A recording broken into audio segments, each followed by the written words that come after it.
and graphic scenes of surgical procedures from the start. In August 2014, news broke that shocked the sporting world. Frank Maloney, the former boxing promoter who guided Lennox Lewis to the world heavyweight title, is now living as a woman by the name of Kelly. It's something I would never wish on anybody. If there was a pill that would have cured me, I would have taken that pill. 1 year on, and Kelly's ready to tell the whole story of her gender transition for the very first time. This is not a matter of being brave. This is a matter of necessity. We see how it's affected her family. I hated him for doing this to us. Have I messed up my children's life to gain my own happiness? It's a head fuck, basically. Through intimate video diaries. That's an attractive sight. And access to every moment, we get under the skin of this major transition.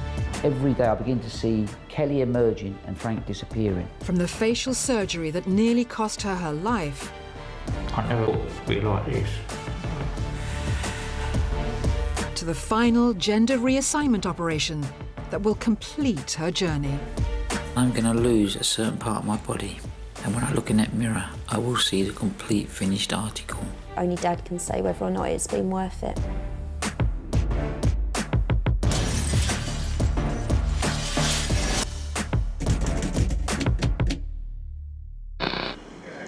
I've had more suicide thoughts in the last 3 days than I've ever had. Oh, I've hid this for so long. And now the whole world's going to know about it. And it wasn't the plan I had from the start. Frank Maloney, one of Britain's most successful and notorious boxing promoters. Frank didn't take no bullshit. Don King called him the mental midget. He could fight. He wouldn't really back down. For 30 years, Frank reigned supreme, famously managing Lennox Lewis to bring home the UK's first world heavyweight title in nearly a century. Congratulations, Lennox. Well done. Well done. Frank was an hard-nosed, right awkward, hard geezer that, you know, you could not pull the wool over his eyes. Frank worked hard. Obviously, I need as much PR at this as possible. And played harder. Frank was a ladies' man. He could pull a nice girl. It was fun. In the noughties, Frank entered the political arena. He's a Robin-reliant driving member of the anti-Europe UK Independence Party who wants to legalise prostitution. And was no stranger to controversy. Hard to believe it, but a man eager for your votes to become Mayor of London says he won't campaign in one area of the capital because there are too many gays there. These are the words of boxing promoter Frank Maloney. Straight-talking Frank was a family man. Husband to second wife Tracy. Frank was really boisterous. He was the life and soul, you know? It's just a whirlwind being with him. Devoted son of mum Maureen. I always had a feeling that there was something wrong with him. He wasn't happy. And Frank was dad to Libby, Sophie and Emma. I suppose he's not always been the easiest dad to have or the easiest person to be around. Because Frank was fighting his own private battle. I think boxing, for me, was an escape from the real world. The outside was this character who had this great pop star lifestyle, jumping on and off planes, best hotels. But deep down inside, I realised I was transsexual. By 2013, Frank had separated from wife Tracy and was living alone. He'd retired from boxing, withdrawn from public life, and in private was living as Kelly. The decision to go public, I think, was forced upon me more than I really wanted to do it. I used to go to a support social group, and someone at the support social group tipped off a paparazzi. And they said to me, we have some pictures of you, and we're going to run them on the front page on Sunday about your life as a woman. We managed at 5:30 on the Saturday night to get the story squashed. But then, a few months later, another newspaper turned up at my door. Backed into a corner, Frank made the brave decision to out Kelly himself.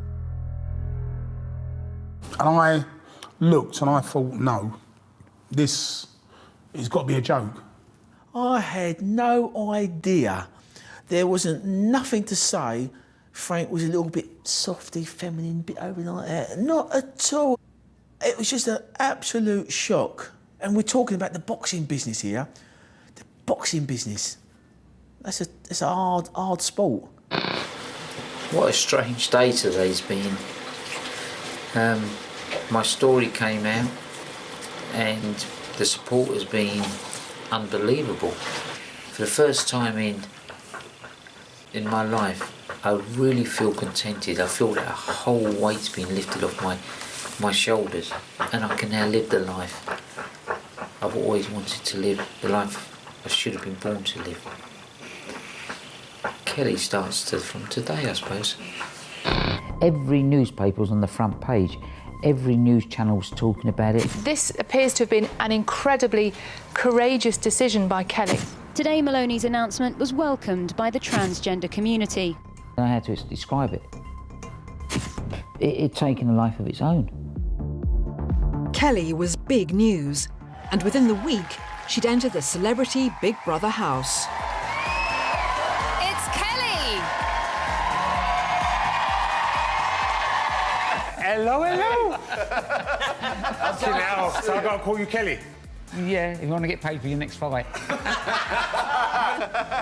I saw Kelly for the first time on Big Brother. That was it. I saw her for the first time along with everybody else. I'd never met her before, so it was a big shock. So everyone assumed I knew, and I'd been fine with this Kelly persona, and we'd kind of lived like that for a few years, but we hadn't. I'd never met her, I'd never seen her. Frank didn't want to introduce her to me, and I didn't really want to meet her anyway.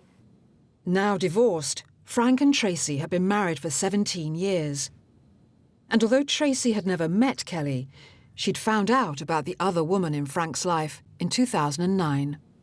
Frank woke me in the middle of the night and just broke down and told me, I think it was about 4 a.m, just broke down and told me everything. And I was really shocked, really stunned.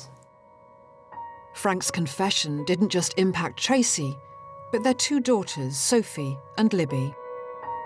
I made Frank a promise that I would never tell anybody, and I would have kept that until the day I died, if it meant the girls not knowing and him not being exposed unless he wanted to be. And I could not be the ones to break their hearts. I couldn't. Frank finally found the courage to tell Sophie and Libby in 2013. They were aged just 18 and 13. I didn't understand. I hated him at the time. Like, I would say that to you, I would say I really hate... Yeah. I hate him for doing this to us. I'm going to lose him, he's going to be a different person, he's not going to be the same, like a dad. Watching Big Brother was the most Libby and Sophie had seen of their dad in a few years, let alone Kelly. I've never felt like this. I've never felt so weak and vulnerable. Whenever he'd cry, we'd sit there like, stop crying, stop crying. And being so sensitive over everything. Just being like really Frank-like, considering he's Kelly. Why are you in such a bad mood, Kelly? You all right? I just don't like your company, James. Oh, that's all right. I don't like the way you speak about people. I don't like the way you talk behind people's back. Do me a favour, don't talk to me. Just wanted to leave you a message, really. I'm still really, really hurt and angry of your decision to go into CBB. It's been really, really hard. Emma, Frank's oldest daughter from his first marriage, had known Kelly since 2012 and had been her biggest supporter. I don't know what's happened to you in there. Before all this broke, you were really finding Kelly, rather being that selfish Frank Maloney. The first week in Big Brother, I think, was an absolute disaster for me. I came across as a weeping, horrible bitch. But with the help of some of the housemates, I started to find myself, started to believe in myself, and I got rid of all the bitch fits, shall we say, and the hissy fits.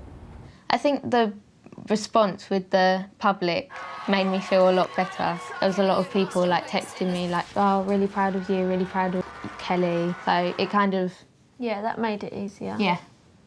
Because it was like, if they're okay, then we can be okay.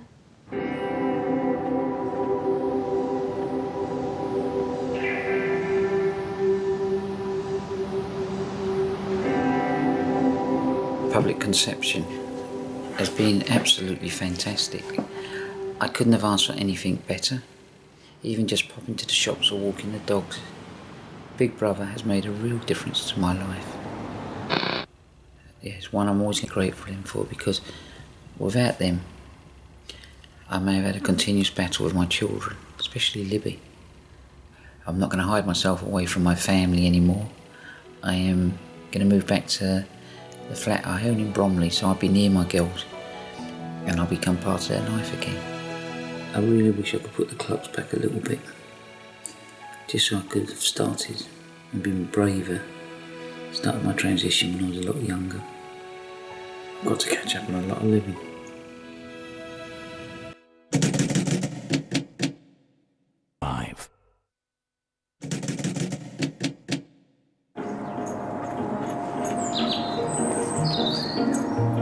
Frank Maloney's transgender secret was out.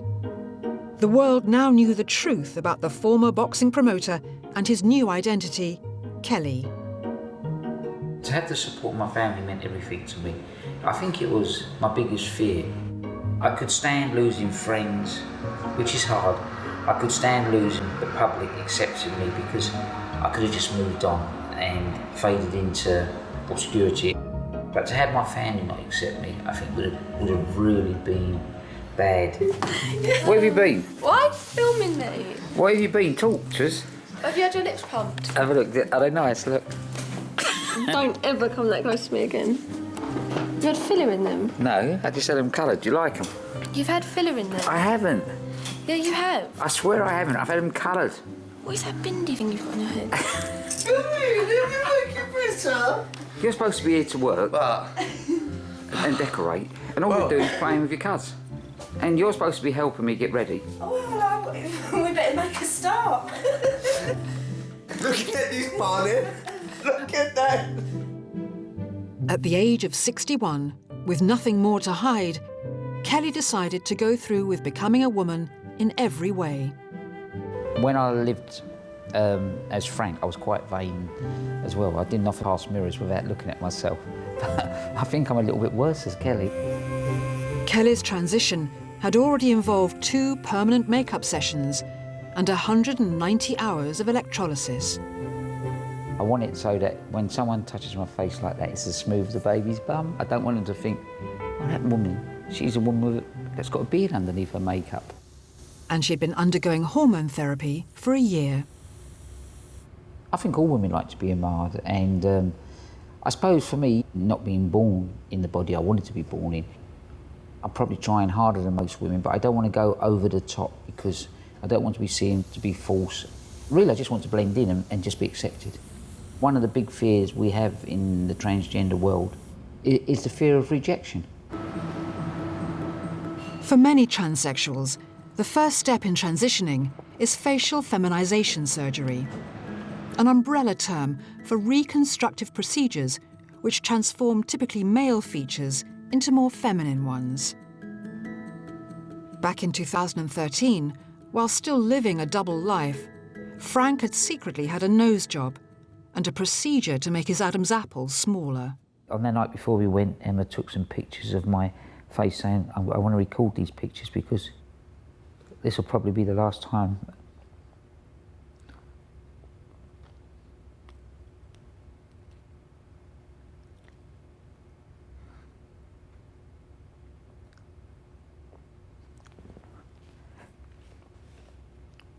This will probably be the last time I'll see Frank's face. And I joked and said, yeah, the new face will be a lot better looking. My youngest daughter, Libby, said, it's not bad. She said, but I think your nostrils are too big. But I'd become conscious of my nose myself, and I was now looking at it, and I kept looking at other girls' noses, and I looked at all my 3 daughters' noses, and none of them had nostrils as big as mine. So I was determined to get it fixed. Kellie decided she wanted her face to look even more feminine. So in November 2014, she headed to Belgium for her second set of facial surgery with specialist Dr. Bart van der Ven.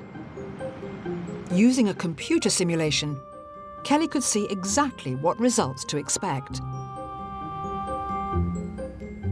So here you see how it is now, and here I made the nostrils smaller. I also reduced the wing of the nose, and the tip is smaller. And if I toggle here, you can see how it works. So it'll be a softer nose? Yep. As well as a second nose job, Kellie had decided on a full facelift. I lifted the mid-face, giving you more cheeks. Yeah. And I did a little bit here to the neck. What do you think of it? No, I like the nose. I think the nose looks nice. How long will my face sort of be swollen for? The downtime will be about 3 weeks. 3 weeks? Yeah. And the scars, will they fade after? Yes, but that takes a lot of time, about a year.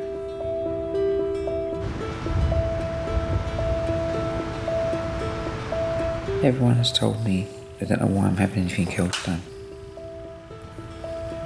Do I need the second one? I suppose I don't really. I could get away without having it. But I think it's because I've missed out a lot on life, and I want to look as... This sounds vain, this sounds really conceited, but I want to look as young as possible and probably enjoy life. It's about being happy with myself.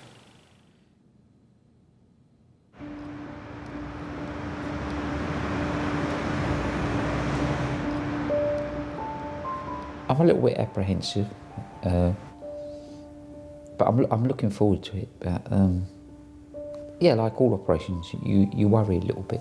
But I'm more worried about what I'm going to look like when I'm finished, and I know I'm going to be in quite a bit of a mess. I look like I've been 10 rounds with Lennox Lewis, and not hit him, he's just been hitting me all the time. At Kellie's side, eldest daughter Emma. I personally don't think Kellie needs more surgery, but Kellie's Kellie and will make her own mind up. You know, I'm here to support Dad through that and to make sure that, you know, the surgery is okay and he's fit and well after that surgery. It'll be fine and it'll all be worth it. When I look in the mirror, every day I begin to see Kellie emerging and Frank disappearing. I want to be able to look in the mirror and actually see the outer appearance of Frank totally disappearing, and I want to see Kellie.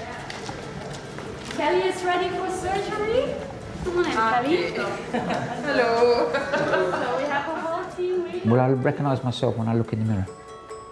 Well, I don't want to look 60 years anyway, I want to look 21. Well, all right, we go to 40. I don't want to grow old gracefully, that's my problem. I want to have some fun that I've missed out on, because I haven't gone through puberty, I haven't gone through going out and dating, and I haven't gone through enjoying my life. I'm now beginning to enjoy my life, so I don't want to be 60, and that's the truth. In her determination to say goodbye to Frank, Kellie would be undergoing several invasive procedures. A full eye lift to reduce droopy lids, eliminate wrinkles and improve shape. To give her fuller, more feminine cheeks, a mid-facelift. A full face and neck lift, common amongst older transitioning patients.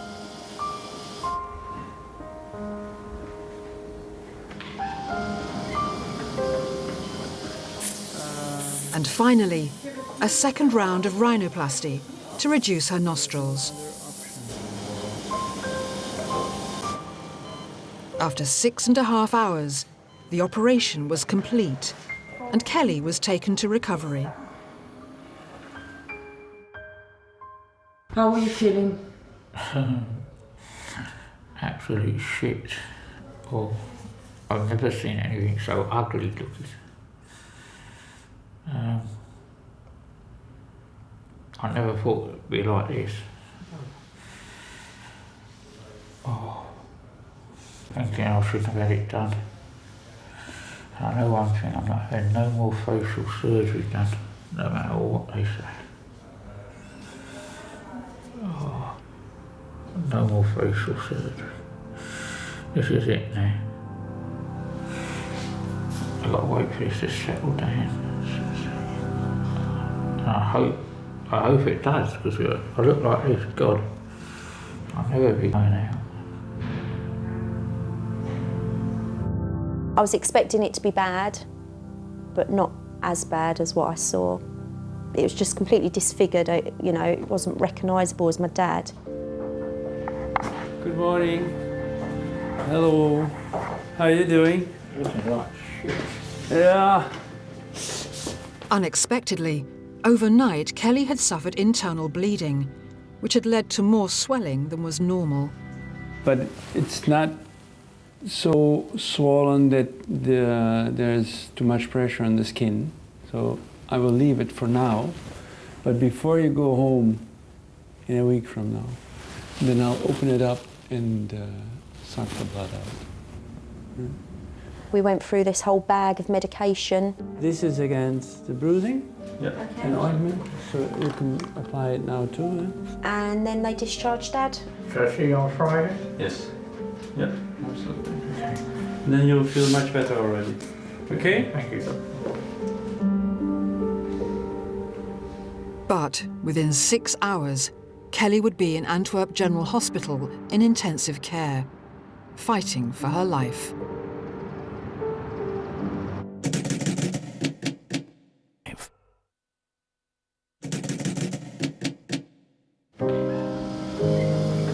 In Belgium, Kellie Maloney had undergone several hours of facial surgery to make her look more feminine. But post-operation, things had taken a dramatic turn. It was just completely disfigured, you know, it wasn't recognisable as my dad. Due to an adverse reaction following the operation, Kellie suffered internal bleeding and developed a large hematoma in her neck and face. Severely swollen and with breathing difficulties, surgeons operated to save her life. I think at one stage I thought we were close to losing Dad. 4.5 days I was totally cold. I was just, Could you not hear us talking to you when we come up to visit? I was just in intensive care. I really thought I was dead. Yeah, it was terrifying, really. How are you feeling today? Oh, best day so far. And how's your face feeling? Yeah, but I think I look like the Phantom of the Opera, I realise now. You had a mask on. You look like Beetlejuice.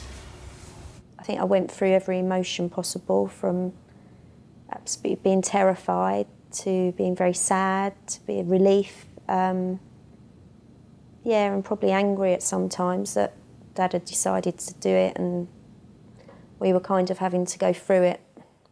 You know, my personal opinion is obviously this latest lot of surgery was more to do with vanity and probably ageing rather than feminisation. Well, why did you do it to yourself? Because I'm a fool.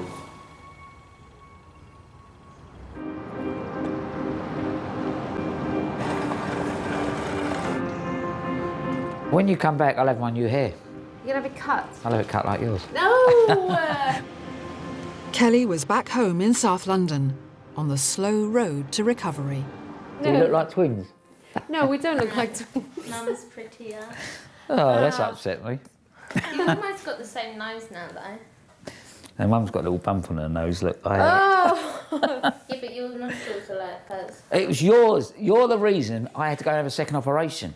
I didn't tell you. Because you said I loved my little Don't nose. blame your whole explosive face on me. That wasn't my fault. If I could put the clocks back, and I knew what was going to happen, anyone in their right mind wouldn't have had the surgery.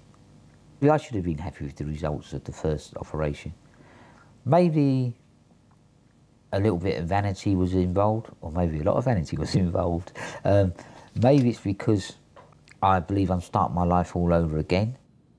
Despite her near-death experience, Kellie was more determined than ever to go ahead with her full gender reassignment operation. You know, there's just one final piece of the jigsaw that's got to be done. And I'm going to have that final piece done by hook or by crook. In the UK, the average age to transition is 42. But Frank had started late, only beginning the journey as Kellie, aged 60. Mum Maureen understood better than anyone why the truth was such a long time coming. I don't think his dad would have accepted it. So he was never told it. And that's why I suppose he's left it so late in his life. So I've got to buy a new dress. You're joking. What do you mean I'm joking? A new dress? I've got to look nice. Darling, you have so many dresses. If I was to look at your wardrobe, you always said about me, always wanting different dresses and always buying something. Phew. Yeah, but I changed because my shape is changing bit by every day. It changes my shape. No, it does. My dad had me on this pedestal because of what I achieved. And I never wanted to let my dad down. I wanted to tell him when he was dying, but I couldn't bring myself to tell him. I was living a double life, but I couldn't tell my dad. Just could not tell him. Do you remember the first time when I introduced myself, she was Kellie? Yeah. And I walked in and you just looked at me and you went, I think you got too much makeup. And I was so cheered. I just like deflated. I went, oh. I always tell that story. You take the advice of your mum. Of my mum? Yeah. Right? She won't set you wrong. I do take some advice from my mum. Not a lot. I always wanted a girl, yes, and it would have been lovely to have a girl, I used to say. And now I have one. With her final gender reassignment operation just a couple of months away, Kellie was really beginning to find her feet. Why? Why? Sweet Jesus. Burn them. Dad's always been quite an outrageous dresser, so we all try and have quite a lot of input to make sure that, yeah, Kellie's looking good. Oh, what about that pink one? That's nice. No, do you want to look like Nan?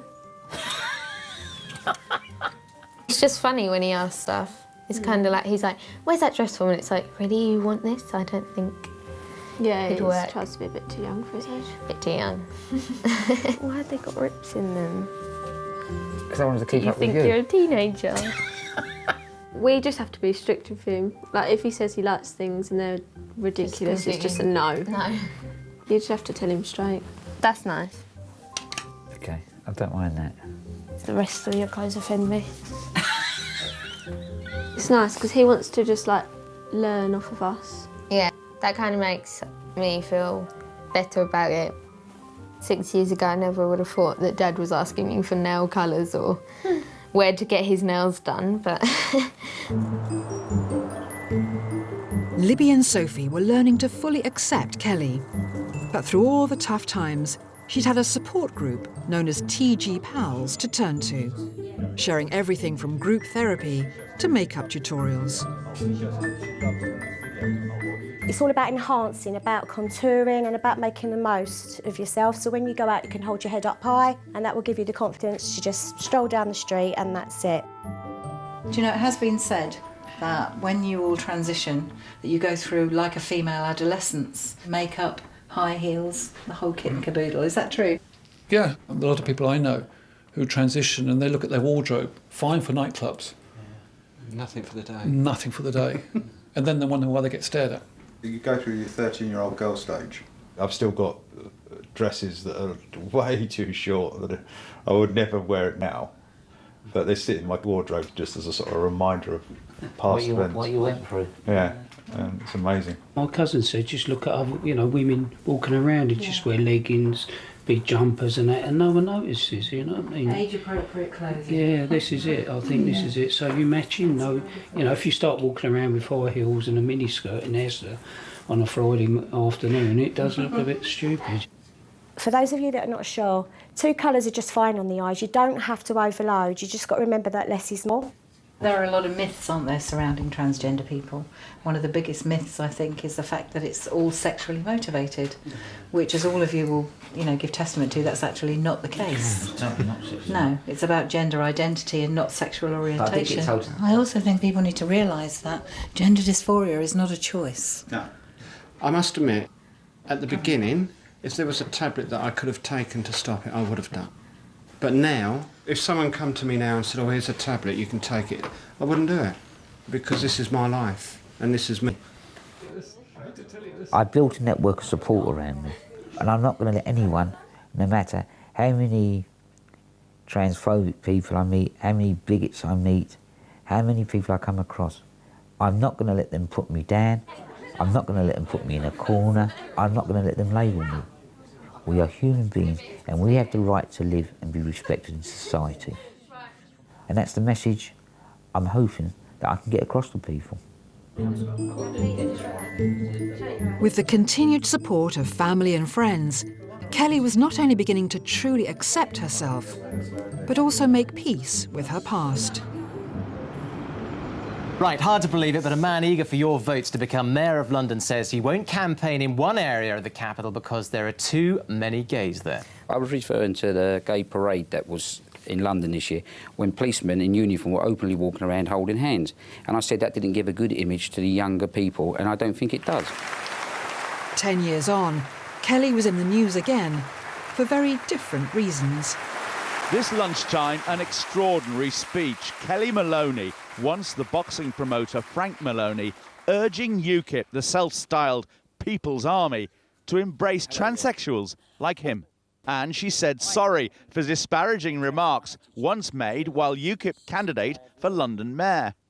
I made a terrible mistake in 2004 when I made derogatory remarks about the gay community, and to them I apologise. Kellie had finally laid her past to rest.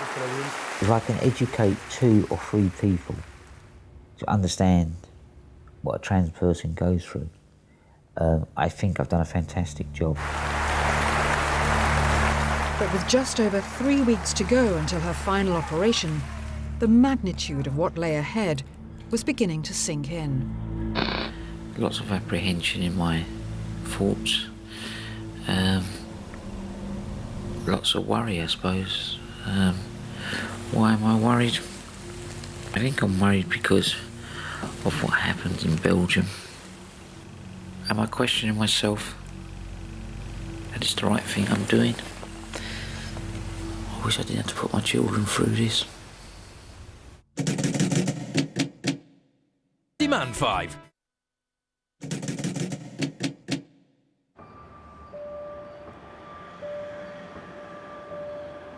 Do you feel a bit more relaxed now? On the 23rd of March, 2015, You said that Kellie earlier, your Maloney blood was on the pressure final leg of the journey to becoming all woman, inside and out. It's the moment that most girls like me dream about. When this is done, I'm going to look in that mirror and there's not going to be any parts of Frank Maloney looking back at me, because at the moment there's still a little part of him looking back. Although Kellie had been living as a female full-time for a year, this was really it for Frank. The final goodbye. There was no going back. The operation in Belgium has made me a little bit more apprehensive. And I know my 3 daughters are quite concerned and quite worried about it as well. I think it's just the anticipation of there's so many things that can go wrong. It's just another thing to get through, and that's just it then. Yeah. Then we have to get on with it. No more talking about it. Yeah. You asked Kellie about if you feel this is her journey complete, and I think in her head it is, I suppose physically. I still feel like this journey is never going to end. I preferred the nose the Spanish team gave me to this nose. Well, you've got what you've got now, so... I could have it all defected. No, you're not having anything else done. That's it. I can't do any more of sitting in hospitals. Little turn. Mm-mm. Or if you do, you're on your own. Oh, that's not nice. It's bloody hard what we're all going through, and I think if we all sort of focused on the negatives all the time, I'm not sure we'd be where we all are now, really. It's a head fuck, basically.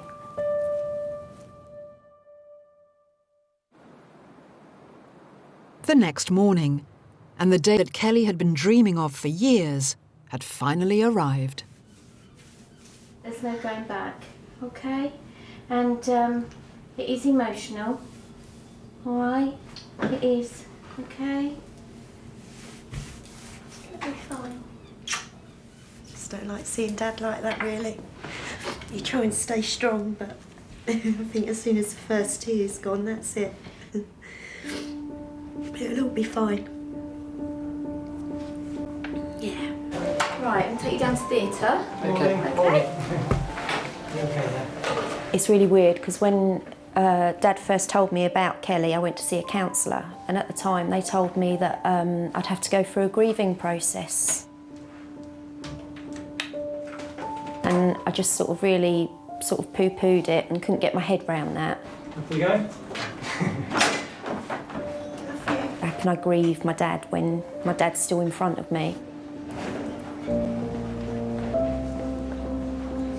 But that actually feels like I need to do that now. So that's really hard. Sorry.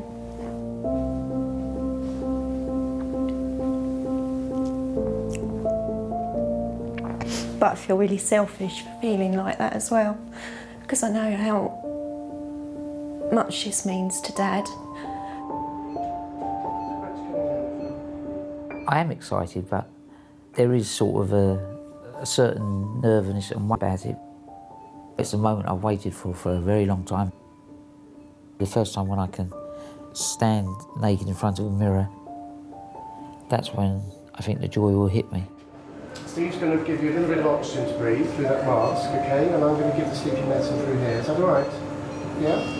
I can't look at it as a choice, because I think if it was a choice, I'm not sure I could be on this journey with Dad and be as supportive. Can you take some big puffs of oxygen? That's lovely. And we'll drift you off to sleep. Nice big puffs. The way I look at it is that she didn't have a choice, and, you know, this is just something that had to be done.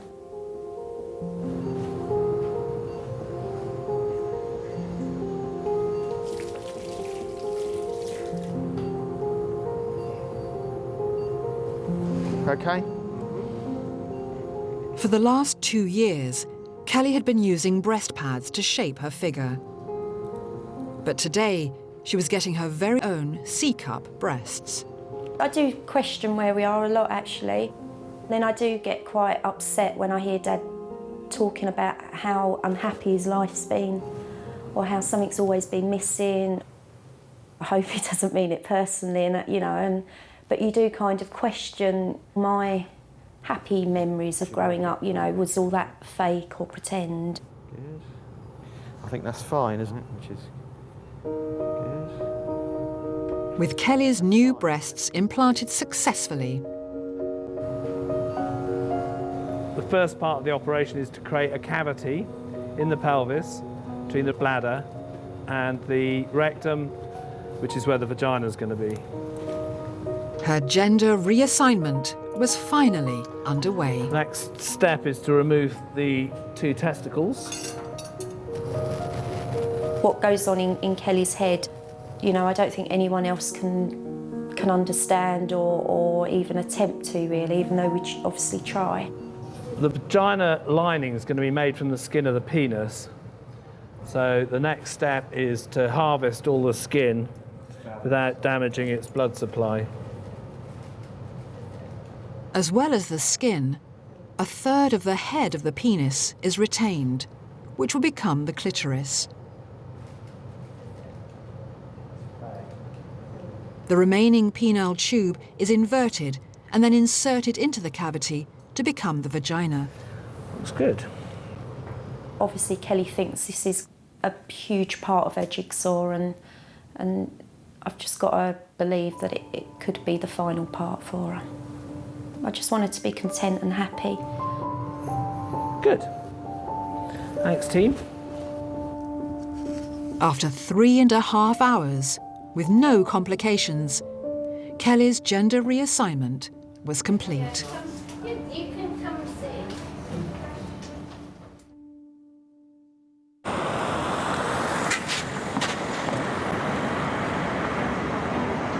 Just 1 month after her operation and recuperating well, Kellie is at home, getting ready for a big night. Her first social outing as a complete woman. First time I saw my new body, I sort of went, wow, at my breast. I thought, God, I'm never going to fall flat on my face again. I just said, do you know what? For the first time, Kellie, you are complete. There is no Frank Maloney looking back at you no more. This is who you were meant to be. This is who you should have been. This is who you are now. And I just had this smile of contentment on my face. No, take it off. But what would I wear with this dress then? Well, you can wear it when you settle down a bit more. What is it? My breasts still too swollen? They're too high up. This is meant to be like there. Okay. Has my relationship changed with my daughter since the operation? I don't really know if it has or not. I like to think it hasn't. Can you? Oh, no. Can't do You that. look like you're going to church. When you really think about it, it feels like a bit different, but I'm not going to change like calling him Dad or anything. Now this one is perfect. Even you can't complain about this one. It's the last step in a journey that's been 62 years in the making. I think this is more special than the actual operation was because it's bringing everything together and probably closing one chapter and opening the new chapter of my life.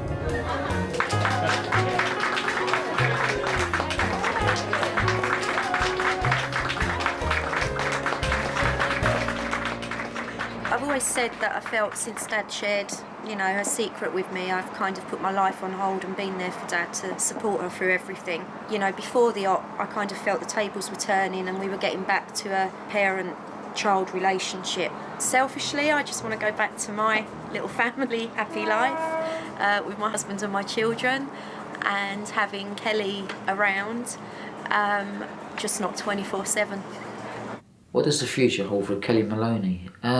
I do, in my mind, wish I had company. I miss having someone sort of to share my joys and my ups and downs with. I don't want to keep burdening my daughters because at the moment I do that quite a lot. I still believe this is not about my sexual orientation, it's about my gender. I'm still not sure what my sexual orientation is. Am I going to fancy a woman or fancy a man? Talking to my daughters, we don't think you should have anyone in your life, you've got us, you've got your dogs. And I'm happy at the moment with that. So I'm just going to take every day as it comes. If someone walks into my life and the light goes on in my head, then we'll see where it goes.